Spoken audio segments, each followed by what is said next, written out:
तसं इथे काम शब्द सुद्धा दोन्ही भाषेत वेगळ्या अर्थाने. काम शब्दाचा मराठी भाषेतला अर्थ आहे कर्तव्य, आपलं नित्याचं कर्म, आपलं काम, आपला जॉब, आपला वर्क, काम. आणि काम शब्द जेव्हा संस्कृत मध्ये येतो त्याचा अर्थ होतो इच्छा, आकांक्षा, अपेक्षा, वासना, प्राप्तव्य, प्राप्तीची इच्छा.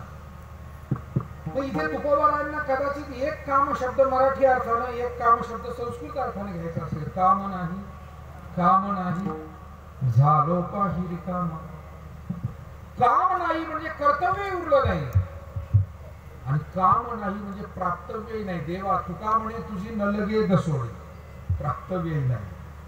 आणि असं असताना सुद्धा जे देव स्वरूप झाले, देवाग्रही गेले, आणि असं असताना काही स्वतःच कर्तव्य शिल्लक राहिलं नाही, प्राप्तव्य नाही, तरी सुद्धा या जगाकडे जेव्हा त्यांनी वळून मागे पाहिलं, जगामध्ये अज्ञान, दुःख, अंधश्रद्धा आणि कुमार्गाचं आचरण, कुकर्माचं आचरण हे संतांना व्यथित करू लागलं. जसं आपल्या सोबत रस्त्याला आपली लेकरं चालत असतात, पण ते कुठे पडले, अडखळले, मागे राहिले तर आपल्यासारखी वडीलधारी माणसं थांबतात, किंवा मागे जाऊन हाताला धरून त्यांना घेऊन येतात.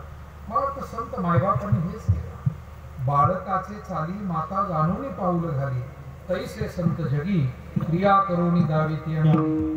मायबाप संतांनी या भूतलावर येण्याचा, बोलू नका मध्ये, हॅलो हॅलो करू नका, सगळे आवाज आहे, डिस्टर्ब करू नका. विठाला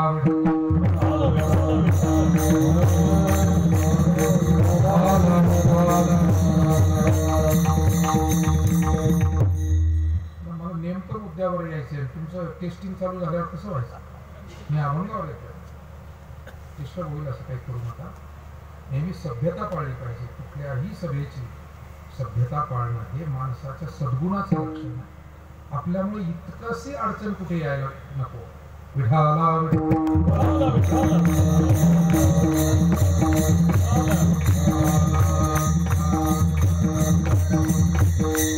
काय सांगत होतो मी?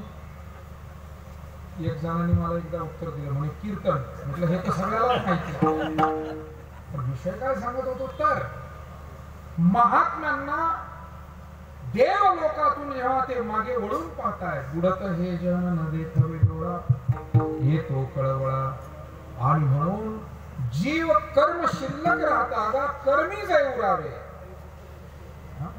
कर्म शिल्लक आहे. आणि म्हणून सुख दुःखाच्या रूपानं ते फलद्रूप होत असतं, आणि ते भोगण्यासाठी इथे यावं लागतं. सगळ्या ओव्या प्रमाण आपल्याला माहिती आहे. मी थोडं घाईनं पुढे जातो. देवाला आणली रूपा ही बळे, करोनी खळे हरिदासी. देवाला आकाराला आणावं लागतं, अवताराला आणावं लागतं, आग्रह करावा लागतो. तरी मज ये भेट असं म्हणावं लागतं. तो मज भावा असं म्हणावं लागतं. कुठे गुंतलासी द्वारकेच्या आळा, अशी आर्त हाक त्याला मारावी लागते. तेव्हा तो येतो, देव आणावा लागतो. जीवाला कर्म शिल्लक राहिल्यामुळे, वासनेमुळे यावंच लागतं. आणि संत स्वतःहून येतात. अभंगाचं पहिलं आम्ही वैकुंठवासी,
कारणाशी बोलिले जे ऋषी साच भावी वर्ताया.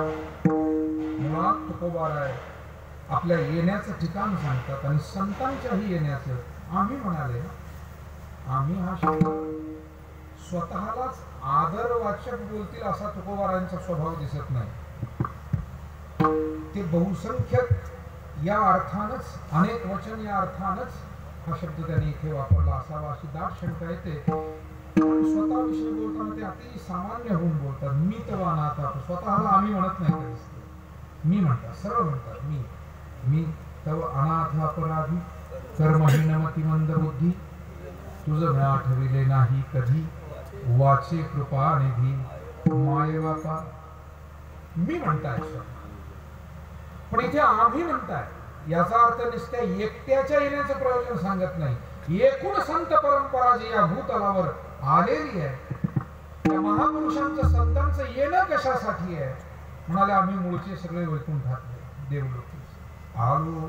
आलो शब्द हा स्वातंत्र्य दर्शवतो. पाठवलं असे काही ठिकाणी म्हणाले पण आलो जास्त ठिकाणी म्हणतात. आलो म्हणे